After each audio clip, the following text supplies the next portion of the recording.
Nouvelle sensation à Indian Wells avec la défaite de Novak Djokovic d'entrée face à Botic Van de Zandschulp qui fait encore tomber une tête d'affiche. Faut-il s'inquiéter pour Novak Djokovic? Troisième défaite consécutive en 2025, c'est la première fois que ça lui arrive depuis 2018, 6 ans, car pareil scénario n'était pas arrivé. On en parle tout de suite. Salut à tous, j'espère que vous allez bien, je suis très heureux de vous retrouver pour une toute nouvelle vidéo. Et après la vidéo d'hier sur Alexander Zverev et mon avis selon lequel il ne sera jamais numéro 1 mondial et ne remportera jamais de grand chelem, aujourd'hui on va parler d'un cas beaucoup plus délicat parce que c'est la légende de ce sport, c'est Novak Djokovic, 24 titres du grand chelem, 99 titres, quasiment 40 Master 1000, mais un Djokovic qui a encore une fois perdu d'entrée de tournoi. Il avait perdu d'entrée à Dubaï face à Matteo Berrettini, à Doha face à Matteo Berrettini, et là il perd d'entrée à Indian Wells face à Botic Van de Zandschulp. Botic qui enchaîne quand même Alcaraz à l'US Open,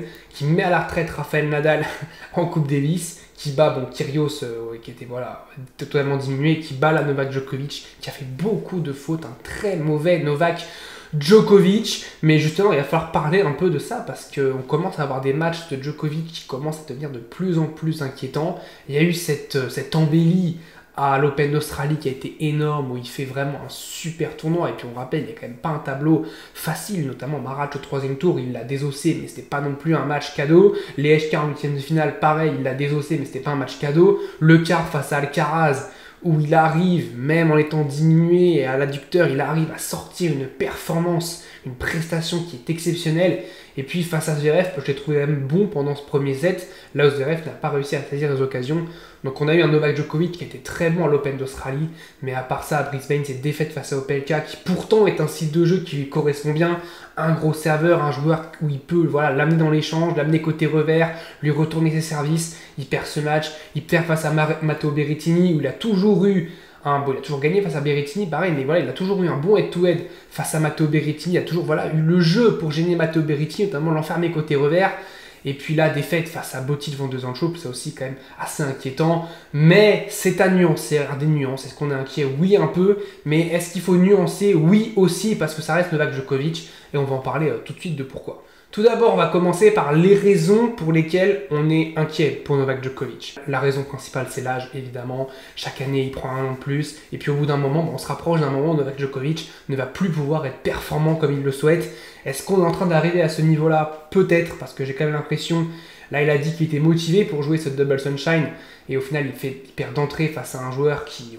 Botic Van de Zandschulp, qui est un bon joueur, mais qui n'est pas non plus un foudre de guerre. Il a déjà fait un quart à l'US Open, mais c'est pas non plus le joueur qu'on se dit tiens, lui va battre Novak Djokovic. Non, c'est pas du tout ce style de joueur là. Donc cette raison, on peut s'inquiéter là-dessus. On peut aussi s'inquiéter parce que ça pousse. Alcaraz, même s'il le bat en grand chelem, il l'a battu à l'Open d'Australie, on peut se dire qu'à Roland Garros ou à Wimbledon, Alcaraz l'a battu les 2 dernières fois. À Roland Garros, je me dis que physiquement, Alcaraz devrait normalement être au-dessus de Novak Djokovic. Contre Yannick Sinner, Djokovic n'y arrive plus.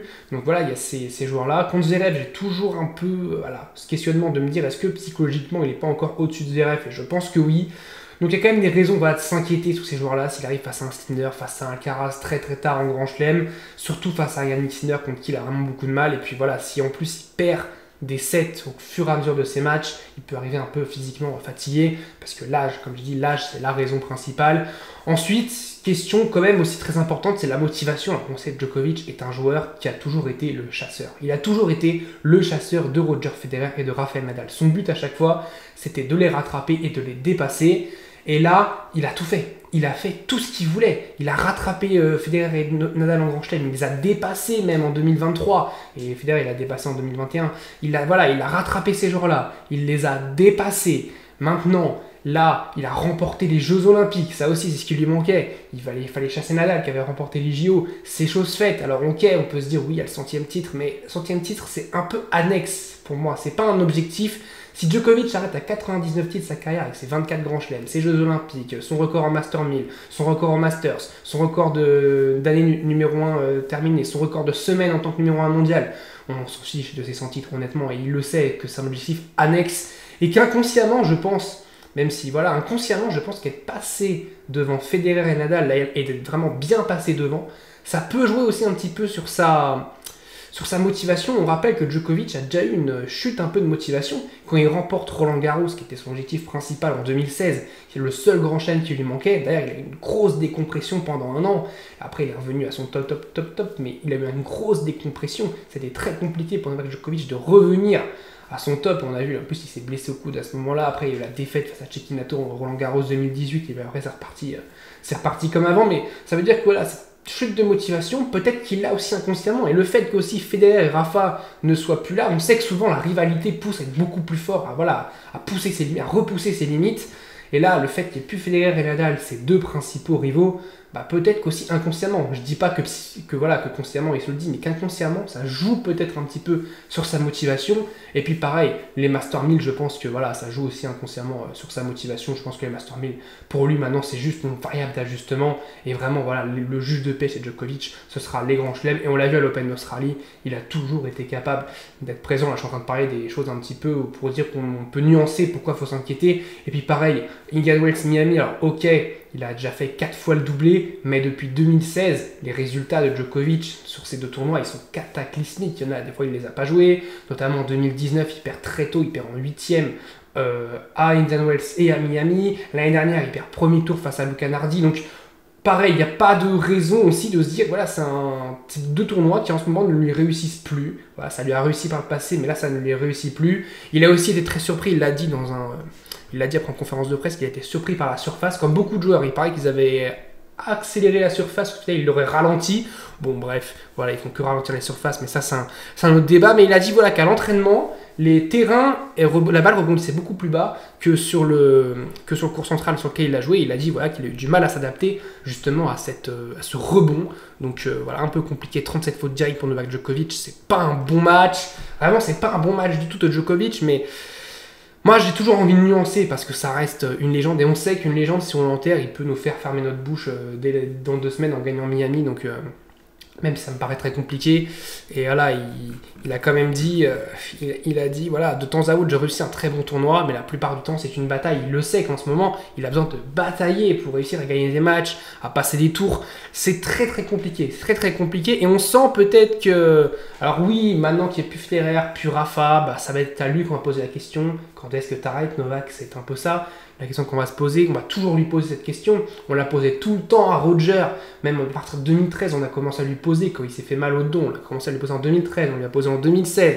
Après, ça a été Rafa. Maintenant, ça va être Djokovic, vu qu'on ne peut plus la poser à Federer et Rafa. Même s'il perd le 3e set 6-1, il dit que les 3-4 premiers jeux du 3e set ont été très serrés, ce qui est vrai. Mais aussi, on peut dire que d'habitude, ces jeux serrés, c'est Djokovic qui les remporte et pas Botic devant 2 ans de choupe. Et là, il les a perdus. Donc, dites-moi vous, parce que c'est un sujet quand même très délicat, Novak Djokovic, évidemment, parce que si on l'enterre, il peut renaître de ses cendres. Et puis, si on ne l'enterre pas et qu'au final, il est vraiment mort, on passe pour un débile. Donc, c'est très compliqué. Je pense qu'il faut nuancer. Oui, il y a des sujets d'inquiétude. L'âge, le fait qu'en ce moment, chaque match, c'est compliqué, que il y a eu sa blessure aussi à l'adducteur à l'Open d'Australie, que peut-être que maintenant, il sait que s'il repousse ses limites, c'est sacrifier peut-être son corps aussi, donc c'est très compliqué. Donc il y a plein de sujets d'interrogation. Il y a aussi des sujets où on peut nuancer, se dire attention, parce que Miami, Indian Wells, en ce moment, il n'y arrive plus depuis quelques années, depuis 2016, il ne l'a pas remporté. Donc il y a des sujets de nuance un peu à avoir, que c'est pas un grand chelem, que peut-être il a une petite chute de motivation, mais quand les grands chelems vont revenir, il va être remotivé. Donc on ne sait pas trop. Dites-moi vous ce que vous avez pensé de ce match de Djokovic, de ce début de saison de Djokovic, à part l'Open d'Australie, parce que l'Open d'Australie est incroyable, mais à part l'Open d'Australie, même s'il ne faut pas l'occulter, dites-moi ce que vous avez pensé de ce début de saison de Novak Djokovic. N'hésitez pas à vous abonner, à liker, à commenter, ça fait toujours plaisir. On continue à grimper, je vous remercie du fond du cœur. On se retrouve très très vite pour parler tennis, pour parler Indian Wells, car le tennis ne s'arrête jamais. Master 1000 sur 12 jours, c'est long. Je vous dis salut à tous, portez-vous bien.